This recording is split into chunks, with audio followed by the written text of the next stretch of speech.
Headmistress গাছের নিচে তাকিয়েও দেখলেন লাবু সেখানে দাঁড়িয়ে আছে। তার এক হাতে পাখির একটা নাদা নাদা বাচ্চা, সে অন্য হাত দিয়ে সেটাকে আদর করছে। যে জিনিসটা দেখে হেডমিস্ট্রেস অবাক হয়ে গেলেন সেটা হচ্ছে পাখির বাচ্চাটি মা লাবুর ঘাড়ে এসে কিচিরমিচির শব্দ করছে। হেডমিস্ট্রেস বললেন, এই ছেলে, এটা তোমার পোষা পাখি? বাড়ি থেকে এনেছো? না ম্যাডাম। লাবু মাথা নাড়ল, বলল, না, এটা ওই গাছে থাকে। তাহলে তোমার ঘাড়ে বসে কি করছে? তখন একসাথে অনেকেই হেডমিস্ট্রেসের কথায় উত্তর দিল। একজন বলল, ওই ছেলেটা পাখির সাথে কথা বলতে পারে। আরেকজন বলল, ওই ছেলেটা পাখির ভাষা বুঝে। আরেকজন বলল, নির্ঘাত জাদু জানে, পাখিটাকে জাদু করেছে। আরেকজন বলল, পাখিবন্দি মন্ত্র জানে। হেডমিস্ট্রেস বললেন, সবাই 1 মিনিটের জন্য চুপ করো। সবাই তখন চুপ করলো। হেডমিস্ট্রেস তখন লাবুর দিকে এক পা এগিয়ে যাওয়ার চেষ্টা করলেন। সাথে সাথে লাবুর ঘাড়ে বসে থাকা পাখির মা চিৎকার করে উপরে উঠে মিস্ট্রেসের দিকে গোত্তা খেয়ে উড়ে গেল। হেডমিস্ট্রেস এক পা পিছিয়ে দিয়ে বললেন, বাপরে বাপ। লাবু বলল, কাছে আসবেন না ম্যাডাম, পাখির মা ভয় পাচ্ছে। হেডমিস্ট্রেস বললেন, ঠিক আছে, আসবো না। লাবু বলল, বাচ্চাটাকে গাছের উপরে রেখে আসতে হবে ম্যাডাম। কিভাবে রাখবে? ফায়ার সার্ভিস ফোন করব? মই নিয়ে আসবে? মই লাগবে না, আমি রেখে আসতে পারবো। হেডমিস্ট্রেস চোখ কপালে তুলে বললেন, তুমি? জি ম্যাডাম, আমি গাছে উঠতে পারি। হেডমিস্ট্রেস লাবুর দিকে তাকালেন, আরেকবার গাছটার দিকে তাকালেন, তারপর শিউরে উঠে বললেন, মাথা খারাপ হয়েছে নাকি? এই গাছে তুমি উঠবে? আমি পারি। তুমি পারো? জি ম্যাডাম। পারলে পারো, কিন্তু আমার স্কুলের কোনো বাচ্চাকে আমি গাছে উঠতে দিতে পারবো না। লাবু বলল, দিতে হবে ম্যাডাম। হেডমিস্ট্রেস বললেন, দিতে হবে? জি ম্যাডাম। আশেপাশে দাঁড়িয়ে থাকা ছেলেমেয়েরা তখন বলল, জি ম্যাডাম, জি ম্যাডাম, দিতে হবে। হেডমিস্ট্রেস তখন ধমক দিয়ে বললেন, সবাই চুপ করো, একটাও কথা বলবে না। সবাই তখন চুপ করলো। হেডমিস্ট্রেস লাবুর দিকে তাকিয়ে বললেন, কেন দিতে হবে? পাখির বাচ্চাটা তা না হলে কি করবে? লাবু বাচ্চাটাকে আদর করলো। মা পাখি লাবুর ঘাড়ে বসে উত্তেজিত গলায় হেডমিস্ট্রেসের দিকে তাকিয়ে রইলেন। কিচিরমিচির কিচিরমিচির করলো। লাবু ফিস করে মা পাখিটাকে বলল, তোমার কোনো ভয় নেই, আমি আছি না? লাবু পাখির মা বলল, কিচিরমিচির মিচির। হেডমিস্ট্রেস অবাক হয়ে বললেন, কি বলছে পাখি তোমাকে? আমাকে কিছু বলছে না, আপনাকে বলছে। আমাকে? আমাকে কি বলছে? জানি না। লাবু ইতস্তত করে বলল, রাগ হচ্ছে মনে হয়। রাগ হচ্ছে আমার উপর? জি। কেন? আপনি দেরি করিয়ে দিচ্ছেন সেজন্য। মা পাখিটা অস্থির হয়ে যাচ্ছে। পাখিরা মানুষকে বিশ্বাস করে না তো। তোমাকে তো করে দেখছি। লাবু মাথা নাড়ল, বলল, আমাকে তোমাকে একটু করে কেন? আমি যখন জঙ্গলে থাকতাম তখন পাখিদের সাথে কথা বলতাম তো। হেডমিস্ট্রেস চোখ বড় বড় করে বললেন, তুমি জঙ্গলে ছিলে? হেডমিস্ট্রেসের আশেপাশে দাঁড়িয়ে থাকা অনেকে একসাথে কথা বলতে লাগলো। জঙ্গলে ছিল, বাঘ ভাল্লুকের সাথে ছিল। পাখিটা তখন রাগ স্বরে বলল, মিচির। বাচ্চাটাও বলল, কিচ। লাবু বলল, ম্যাডাম, দেরি হয়ে যাচ্ছে, আমি রেখে আসি। যদি পারো যাও। লাবু হেসে ফেলে বলল, পড়বো না। কেন পড়বে না? আপনি কি পড়ে যাচ্ছেন? হেডমিস্ট্রেস অবাক হয়ে বললেন, আমি কেন পড়বো? আমি কি গাছে উঠেছি? আমি মাটিতে দাঁড়িয়ে আছি। আপনার কাছে মাটি যেরকম, আমার কাছে গাছ সেরকম। হেডমিস্ট্রেস চোখ বড় বড় করে লাবুর দিকে তাকালেন। লাবু বলল, আপনাকে একটু দেখাই। একটু দেখাবে? জি। ঠিক আছে, দেখাও। খুব অল্প একটু কিন্তু। ঠিক আছে, দেখেন। লাবু পাখির ছোট বাচ্চাটাকে পকেটে রাখলো। তারপর কেউ বোঝা রেখেই সেই গাছের মোড়াগুড়িটা ধরে কিভাবে জানি তরতর করে গাছে উঠে গেল। দেখে মনেই হলো না যে সেই গাছে উঠছে, মনে হয় গাছে যেন সিঁড়ি বসানো আছে, সেই সিঁড়িতে পা দিয়ে লাবু উঠে যাচ্ছে। চোখের পলকে লাবু গাছের গুঁড়িটা বেয়ে একটু উপরে উঠল, সেখান থেকে মোটা ডাল বের হয়ে আসছে। হেডমিস্ট্রেস একটু আতঙ্ক নিয়ে চিৎকার করে ভয় চোখ বন্ধ করে ফেললো। লাবু নিচে একবার তাকালো, তারপর আবার তরতর করে একটা ডাল বেয়ে উপরে উঠে গেল। যারা নিচে ছিল তারা মুখ হা করে তাকিয়ে তাকিয়ে দেখলো মা পাখিটা উড়ে উড়ে পথ দেখিয়ে দিচ্ছে, আর লাবু তার পিছনে পিছনে দিয়ে গাছটা পেয়ে যাচ্ছে। কিছুক্ষণ পর লাবু গাছের পাতার আড়ালে অদৃশ্য হয়ে গেল। হেডমিস্ট্রেস বুকে হাত দিয়ে ভয়ে ভয়ে চোখ খুলে তাকালেন, ভাঙা গলায় বললেন, কোথায় গেছে ছেলেটা? ছেলেমেয়েরা আনন্দে চিৎকার করে বলল, গাছের উপরে উঠেছে, একেবারে উঠে গেছে গাছের উপরে। হেডমিস্ট্রেস ভাঙা গলায় বলল, সর্বনাশ, ওকে নামাও নামাও। ছেলেমেয়েরা হাততালি দিয়ে বলল, নেমে আসছে নেমে আসছে নেমে আসছে। হেডমিস্ট্রেস দুই হাতে বুক চেপে রেখে চোখ বন্ধ করে ফেললেন। অন্যরাও দেখলো লাবু গাছের ডাল থেকে এক ডালে লাফিয়ে কিছু বোঝার আগেই গাছের নিচে নেমে এলো। ছেলে মেয়েদের আনন্দ ধ্বনি আর হাততালির শব্দ শুনে হেডমিস্ট্রেস চোখ খুললেন। বিস্ফোরিত চোখে দেখলেন লাবু তার সামনে দাঁড়িয়ে আছে। হেডমিস্ট্রেস চোখ বিস্ফারিত হয়ে গেল, কাঁপা কাঁপা গলায় বলে, তুমি কেমন করে নেমে এসেছো? লাবু হাসার চেষ্টা করে বলল, ডালে লাফ দিয়ে দিয়ে যদি পড়ে যেতে। লাবু মাথা নাড়ল, বলল, পড়তাম না। ছেলেমেয়েরা হাততালি দিয়ে বলল, পড়তো না, কখনো পড়তো না। হেডমিস্ট্রেস আরও অনেক কিছু বলতে চাচ্ছিলেন, কিন্তু ঠিক তখন গাছের উপর থেকে কিচির মিচির করতে করতে দুটি পাখি নিচে নেমে এলো এবং পাখি দুটি লাবুকে ঘিরে উঠছিল। লাবু হাতটা বাড়তেই পাখি দুটো সাবধানে সেখানে বসলো, বলল, কিচির মিচির মিচির। লাবু খুব করে হেসে পাখির দিকে তাকালো। আবার যদি তোমাদের বাচ্চা গাছ থেকে লাফ দেয় তাহলে আমি কিন্তু তোমার বাসায় রাখতে পারবো না, মনে থাকবে? পাখির বাবা আর মা একসাথে কিচির কিচির মিচির মিচির করলো। লাবু বলল, যাও এখন বাচ্চাদের কাছে যাও। পাখি দুটি সাথে সাথে উড়ে গাছের উপরে উঠে গেল। হেডমিস্ট্রেস লাবুর দিকে তাকিয়ে বললেন, তোমাকে আমি মাফ করে দিলাম, কিন্তু কিন্তু কি, ভবিষ্যতে তোমাকে যেন আর গাছের উঠতে না দেখি। 100 হাত যেন হাতের ভেতরে যদি দেখি তুমি গাছের সাথে এসেছো, তাহলে কিন্তু আমি তোমাকে টিসি দিয়ে দিব, মনে থাকবে? লাবু একটা লম্বা নিঃশ্বাস ফেলে বলল, মনে থাকবে। হেডমিস্ট্রেস লাবুকে কাছে ডাকলেন। লাবু কাছে আসতেই খপ করে তার ঘাড় ধরে বললেন, আমি 26 বছর থেকে মাস্টারি করছি, কোনোদিন তোমার মতো আশ্চর্য ছেলে দেখি নাই। জিনিসটা ভালো না খারাপ লাবু বুঝতে পারলো না, তাই সে চুপ করে রইল। এই ঘটনার পর থেকে হঠাৎ করে সারা স্কুলে লাবুর অবস্থা পাল্টে গেল। নাম না জানা একেবারে সাদামাঠা একটা ছেলে থেকে হঠাৎ করে লাবু সারা স্কুলের মধ্যে সবচেয়ে আজব ছেলেতে পাল্টে গেল। ছোট ছোট ছেলেমেয়েরা তার পিছনে ঘুরঘুর করতো পাখি পোষ করার মন্ত্র শেখানোর জন্য। পাখি পোষ করার কোনো আসলে মন্ত্র নেই, তাও তারা বিশ্বাস করলো না। লাবু বানিয়ে বানিয়ে একটা মন্ত্র শিখিয়ে দিল, যদিও এটা ওরা জানতো না যে এটা বানানো মন্ত্র। মন্ত্রটা ছিল ঠিক এই রকম, পাখির বাচ্চা পাখি কোনখানেতে যাবি, খাঁচার ভেতর গাবের আঠা, স্যালাইন খাবি নাকি। মন্ত্রটা সেই রকমই হোক, মন্ত্রটা ব্যবহার করার কায়দা কানুন খুব জটিল, তাই কখনো কোনো বাচ্চাদের ছেলে মেয়েদের ঘাড়ে বা মাথায় পাখি এসে বসছে না। উঁচু ক্লাসের ছেলেমেয়েরা কেমন করে এত তাড়াতাড়ি গাছে ওঠা যায় সেটা জানার জন্য তার কাছে আসতে লাগলো, এবং এর মাঝে শেখার কোনো ব্যাপার নেই। জন্মের পর হাঁটতে শেখার সাথে সাথে গাছে উঠতে পারারও একটা সম্পর্ক আছে। অন্যান্য ছেলে মেয়ে তার কাছে আসতো গল্প শুনতে, সে কীভাবে থাকতো, কী খেত, কী করতো, এগুলো শুনে তারা অবাক হয়ে যেত। একা একা নৌকো করে হ্রদের পানিতে ভেসে পাহাড়ের ভেতর দিয়ে পানির নিচে ডুবে থাকা একটা বিল্ডিংয়ের উপর থেকে সে একটা ছোট মূর্তি বের করে এনেছিল। সেই মূর্তি পেঁচিয়ে বসেছিল একটা গোখরো সাপ। সেই গল্প শুনে তারা একেবারে হকচকিয়ে গেল। লাবু অবাক হয়ে আবিষ্কার করলো এই স্কুলে হঠাৎ করে তার অনেক বন্ধু। 7 রিক্সাওয়ালা। নতুন স্কুলে 1 সপ্তাহ পার হয়ে যাওয়ার পর লাবু ঝুম্পা খালাকে মনে করিয়ে দিল তাকে একটা কম্পিউটার কিনে দেওয়ার কথা। ছোট খালা তাই একদিন লাবুকে নিয়ে বের হলেন। বিশাল একটা বিল্ডিংয়ে কম্পিউটারের অনেক দোকান। সেখানে গিয়ে লাবুর চোখ ধাঁধিয়ে গেল। ঝুম্পা খালা একটা দোকানে ঢুকে 2-1টা কম্পিউটার নেড়ে নেড়ে দেখলেন।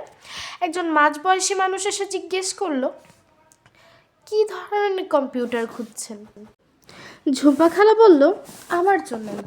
আহ, লাবুকে দেখিয়ে বলল, এই ছেলেটির জন্য। মাঝবয়সী মানুষটা হা হা করে হেসে বলল, মজা কি জানেন, যত কম বয়সী মানুষের জন্য কম্পিউটার কিনবেন তত দামি কম্পিউটার কিনতে হয়। ঝুম্পা খালা অবাক হয়ে বললেন, কেন? মানুষটা বলল, বড় মানুষরা কম্পিউটার নিয়ে চিঠিপত্র লিখেন, ইমেইল পাঠায়, সেজন্য হাইফাই কম্পিউটার লাগে না। ছোট বাচ্চারা কম্পিউটার দিয়ে কী করে? গেম খেলে। গেম খেলার জন্য দরকার super duper computer, extra memory, high speed video card. Labbu জিজ্ঞেস করলো, কম্পিউটারে কেমন করে গেম খেলে? মানুষটা কাছাকাছি একটা কম্পিউটারের কাছে গিয়ে বলল, এই যে দেখো, এখানে একটা গেম ইনস্টল করা আছে, ওয়ান ডে ইন আ জঙ্গল। তুমি জঙ্গলে ঘুরে বেড়াবে, বাঘ ভাল্লুক তোমাকে আক্রমণ করবে, তুমি তাদের গুলি করে মারবে। মানুষটা কম্পিউটারের মাউস টিপে টিপে দুটো বাঘকে গুলি করে মেরে ফেললো। লাবু অবাক হয়ে বলল, বাঘটাকে কেন মারলেন? এটাই গেম, বাঘকে মারতে হবে, না মারলে বাঘ তোমাকে মেরে ফেলবে। লাবু ব্যাপারটা ঠিক বুঝতে পারলো না, কিন্তু সেটা নিয়ে সে বেশি একটা মাথা ঘামালো না। ঝুম্পা মানুষটাকে জিজ্ঞেস করলো, একটা কম্পিউটারের কত দাম? মানুষটা হা হা করে হেসে বলল, সেটা নির্ভর করছে কম্পিউটারের কি কনফিগারেশন, কত মেমোরি কার্ড, ডিস্ক কত বড়, কি প্রসেসর, মনিটর কত ইঞ্চি। ঝুম্পা কিছুই বুঝতে পারলো না, ইতস্তত করে বলল, আমি তো এত কিছু জানি না, মোটামুটি দাম কত হবে বলেন? মোটামুটি বলা তো খুব মুশকিল, কমের মাঝে 30,000 থেকে শুরু করে 50-60 হতে পারে। আর সফটওয়্যার না কি যেন বলে, সেটা আমরা দিয়ে দিব। লাবু জিজ্ঞেস করলো, ফ্রি? হ্যাঁ ফ্রি। ঝুম্পা একটু অবাক হয়ে বলল, ফ্রি? পৃথিবীতে কোনো জিনিস ফ্রি আছে? কিছুই তো ফ্রি নাই। মানুষটা হা হা করে হেসে বলল, আপনি ঠিকই বলেছেন, আসলে এগুলো ফ্রি না। এই সফটওয়্যারের দাম আপনার কম্পিউটারের দামের থেকে বেশি, প্রায় 2 গুণ। তাহলে আমরা কপি করে দিয়ে দিই। মানে? মানে সেটাই, সিডি থেকে কপি করে দেই। ঝুম্পা বলল, বেআইনিভাবে? মানুষটা ইতস্তত করে বলল, বেআইনিভাবে। ঝুম্পা বলল, আপনাদের পুলিশ ধরে না? মানুষটা হা হা করে হেসে বলল, পুলিশরাই তো তাই কেনে, মন্ত্রী মিনিস্টাররাই তো এসব কেনে, সবার কাছেই চোরাই মাল। সর্বনাশ। লাবু মাথা নেড়ে বলল, আমরা চোরাই মাল নিব না, কক্ষণে নিব না। ঝুম্পা মুখ শক্ত করে বলল, আমরা কি চোর নাকি? মানুষটা অবাক হয়ে বলল, কি বলছেন আপনি? বাংলাদেশের যত কম্পিউটার বিক্রি হয়েছে তার প্রত্যেকটাতে মাইক্রোসফটের ইউজডোজ অপারেটিং সিস্টেম আছে, প্রত্যেকটা এরকম। আমরা না। গলার স্বর শুনে ঝুম্পার লাবু মাথা ঘুরে তাকালো। কম বয়সী ছেলে আঙ্গুল দিয়ে বুকে টোকা দিয়ে বলল, আমার কম্পিউটারে কোনো চোরাই মাল নাই, চোরাই মাল খায় তো গু খায়। এই ছেলেটা কম্পিউটারের দোকানে কিছু একটা কিনতে এসেছে, তাদের কথা শুনছিল, মাঝখানে নিজেকে সামলাতে না পেরে কথা বলছে। ঝুম্পা বলল, আপনার কম্পিউটারে সফটওয়্যার না কি যেন বললেন, সেইটা নাই। ছেলেটা বলল, থাকবে না কেন? অপারেটিং সিস্টেম ছাড়া কি আর কম্পিউটার চালানো যায়? তাহলে আমার কম্পিউটারে লিনাক্স অপারেটিং সিস্টেম, মাইক্রোসফট উইন্ডোজের বাবা, বাঘের বাচ্চা অপারেটিং সিস্টেম। ঝুম্পা তার কথায় কিছুই বুঝলো না, জিজ্ঞেস করলো, কে বাঘের বাচ্চা?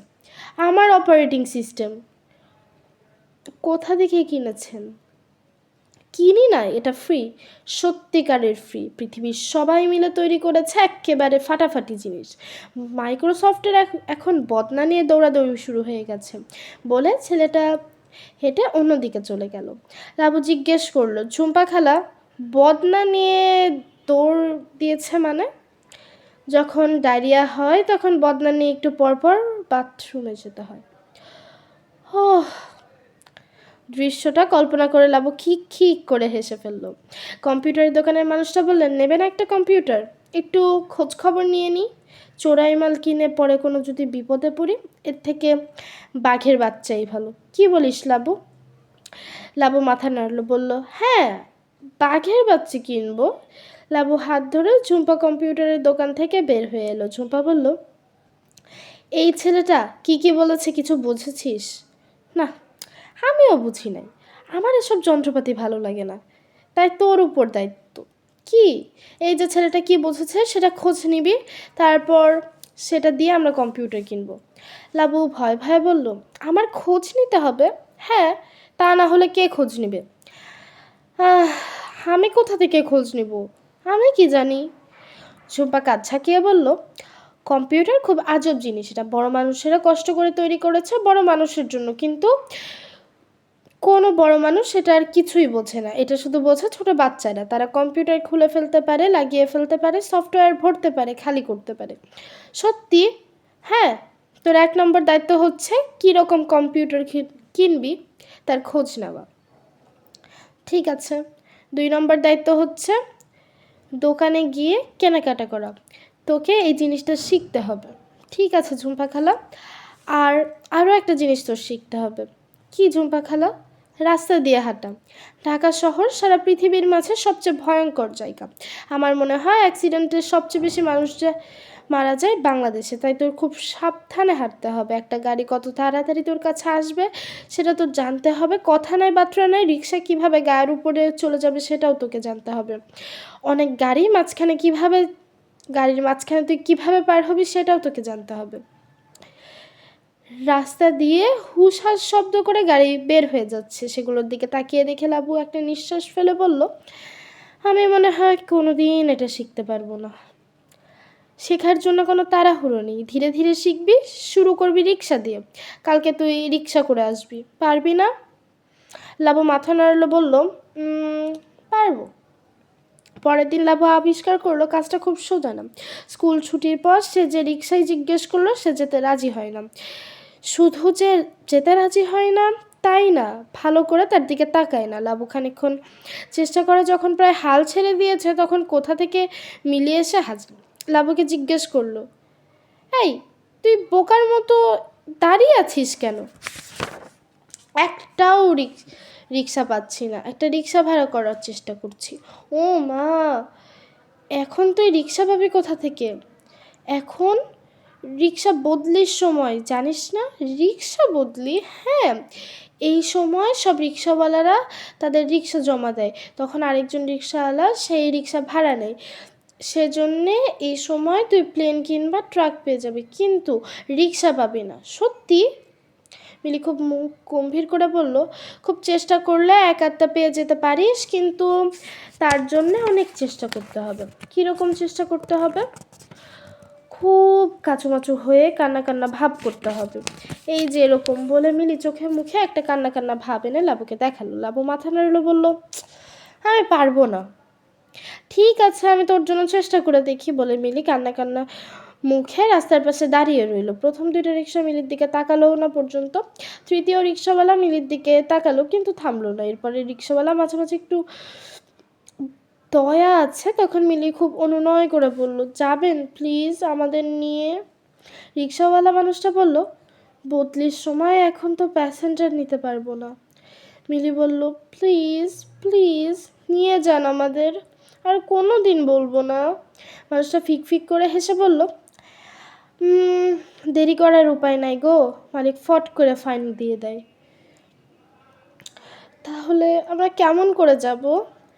মানুষটা রিক্সা থামিয়ে বলল, কোথায় যাবে তোমরা? মিলি এবারে থতমত খেয়ে গেল। কোথায় যাবে সেটা তো লাবুকে জিজ্ঞেস করতে ভুলে গেছে। লাবুর দিকে তাকিয়ে জিজ্ঞেস করলো, কোথায় যাবি রে? রিক্সাওয়ালা হা হা করে হেসে বলল, কোথায় যাবে না জানো না, অথচ যাওয়ার জন্য কান্নাকাটি করছো, ব্যাপারটা কি? মিলি ভুরু কুচকে রিক্সাওয়ালার মানুষটার দিকে তাকালো। রিক্সাওয়ালা মানুষটা অন্যরকম। সাধারণ রিক্সাওয়ালা এভাবে কথা বলে না, এভাবে হাসেও না। লাবু তার পকেট থেকে একটা কাগজ বের করে পড়ে বলল, আমরা যাব BTT পেট্রোল পাম্পের মোড়। Petrol pump? রিক্সাওয়ালা খুব খুশি হয়ে বলল, এই তাড়াতাড়ি ওঠো, আপনি যাবেন? আমি রিক্সা জমা দেই BTT পেট্রোল পাম্পের কাছে, আমি সেখানেই যাচ্ছি, চলো তোমাদেরকে নামিয়ে দেব। কত ভাড়া? তোমরা যত দেবে তাই। মিলি শক্ত করে বলল, আগে থেকে ঠিক না করে রাখলে আমরা রিক্সায় উঠি না। বলেন কত ভাড়া? তুমিই বলো তুমি কত দিতে চাও। মিলি লাব্বুকে জিজ্ঞেস করলো, কত ভাড়া? আমি তো জানি না। মিলি বিরক্ত হয়ে বলল, তুই তো দেখে কিছুই জানিস না। আজকে আমি প্রথম রিক্সায় উঠছি, জানবো কেমন করে? রিক্সাওয়ালা বলল, আমি জানি কত ভাড়া, তোমরা উঠো। কত ভাড়া? 5 টাকা। বেশি চাইছেন না তো? আমি বেশি চাইছি না। মিলি লাবুকে জিজ্ঞেস করলো, তোর কাছে 5 টাকা আছে তো? আছে। আয় তাহলে উঠি। মিলি গম্ভীর মুখে বলল, তুই জঙ্গল থেকে এসেছিস, তোকে নামিয়ে দিয়ে আসি, তা না হলে কোথায় না কোথায় যাবি, কি বিপদ হবে। রিক্সাওয়ালা ঝড়ের বেগে রিক্সা চালাতে লাগলো। মিলি গলা নামিয়ে লাবুকে জিজ্ঞেস করে বোঝাতে লাগলো, এখন বুঝলি তো কেমন করে রিক্সায় উঠতে হয়? সবার আগে রিক্সা ভাড়া ঠিক করে নিতে হয়। রিক্সা ভাড়া ঠিক না করে কখনো রিক্সাতে উঠবি না। উঠলে কি হয়? তাহলে ডাবল ভাড়া নিয়ে নেয়। তুই তো আবার জঙ্গল থেকে এসেছিস, তোকে আবার বোকা বোকাও লাগে। তোর কাছ থেকে আমার তো মনে হচ্ছে ডাবল ভাড়াই নেবে, 2 ডাবল নেবে। রিক্সাওয়ালা মানুষটা একটু অন্যরকম। রিক্সা চালাতে চালাতে গুনগুন করে গান গাইছে, গলার কোনো সুর নেই, কিন্তু মানুষটার শখ আছে। মানুষটার ডান হাতের পিছনে অনেক বড় একটা কাটা দাগ। মিলি জিজ্ঞেস করলো, আপনার হাতে এত বড় কাটা দাগ কেন? রিক্সাওয়ালা মানুষটা বাম হাত দিয়ে কাটাটা দাগটা ছুঁয়ে বলল, এইটা? হ্যাঁ। বলো দেখি তোমরা এটা কিসের দাগ? আমরা কিভাবে বলবো? বলতে পারলে তোমাদের ভাড়া নেব না, ফ্রি। মিলি এবারে আরও অবাক হলো। সে কত রিক্সাতে উঠেছে, কখনো কোনো রিক্সাওয়ালা তো এভাবে কথা বলেনি। মিলি বলল, আমরা পারবো না। রিক্সাওয়ালা মানুষটা বলল, তোমরা চেষ্টাই করলে না, পারবে কেমন করে? লাবু বলল, আপনি কারোর সাথে মারামারি করেছেন? তখন কেউ একজন চাকু মেরেছে? হয় নাই। মিলি বলল, রিক্সা চালানোর সময় অ্যাক্সিডেন্ট করেছেন? হয় নাই। লাবু বলল, গাছ থেকে পড়ে গেছেন? হয় নাই। মিলি বলল, ফোড়া উঠেছিল, ডাক্তার অপারেশন করেছে? হয় নাই। মিলি হাল ছেড়ে দিল, বলল, পারবো না। রিক্সাওয়ালা বলল, আমি জানতাম তোমরা পারবে না। তারপর আবার গুনগুন গুনগুন করতে করতে ঝড়ের বেগে রিক্সা চালিয়ে নিতে লাগলো। মিলি বলল, কিভাবে কেটেছিল? রিক্সাওয়ালা বলল, তোমাদের বলার কথা, আমরা পারি নাই। আপনি বলবেন? ঠিক আছে বলবো, তোমাদেরকে নামিয়ে দিয়ে বলবো। ভিটিটি পেট্রোল পাম্পে নেমে রিক্সাওয়ালা মানুষটা বলল, আমি হাতে গুলি খেয়েছিলাম, সামনে দিয়ে ঢুকে পিছন দিক দিয়ে বের হয়ে গেছে। কখন গুলি খেয়েছিলেন? যুদ্ধের সময়। মিলি চোখ বড় বড় করে বলল, আপনি মুক্তিযোদ্ধা? হ্যাঁ। আপনি রিক্সা চালান? রিক্সাওয়ালা মানুষটা বলল, চালাই। রাজাকারদের সাথে তো বসে আর খানা খাই নাই। মিলি বলল, কিন্তু কিন্তু কোনো কিন্তু নেই, বাড়ি যাও। আপনার ভাড়া? তোমাদের ভাড়া দিতে হবে না। আমি একজন মুক্তিযোদ্ধা মানুষ, তাকে রিক্সা ভাড়া দিতে তোমাদের লজ্জা লাগবে, সেই জন্যে ভাড়া দিতে হবে না। যাও, বাড়ি যাও। রিক্সাওয়ালা মানুষটা তার রিক্সাটাকে নিয়ে রওনা দিল। পিছন পিছন যেতে মিলি জিজ্ঞেস করলো, আপনার নাম? আমার নাম শুনে কি করবে? যাও, বাড়ি যাও। টুনটুন শব্দ করে রিক্সাওয়ালা মানুষটার রিক্সা চালিয়ে গেল। মিলি আর লাবু দুজন চুপচাপ রাস্তার পাশে বসে দাঁড়িয়ে রইল। ঠিক কী কারণ জানা নেই, দুজনেরই মনে হতে থাকে কিছু একটা লজ্জার ব্যাপার ঘটে গেছে। সেটা কি তারা ঠিক করতে পারছে না? রুকসানা ম্যাডাম মিলি ও লাবুর মুখের পুরোটি ঘটনা শুনে কেমন জানি গম্ভীর হয়ে গেলেন। খানিকক্ষণ অন্যমনস্কভাবে জানলা দিয়ে বাহিরে তাকিয়ে বললেন, আমাদের দেশের এটা হচ্ছে অনেক বড় একটা ট্র্যাজেডি। যারা আমাদের দেশটাকে যুদ্ধ করে স্বাধীন করেছে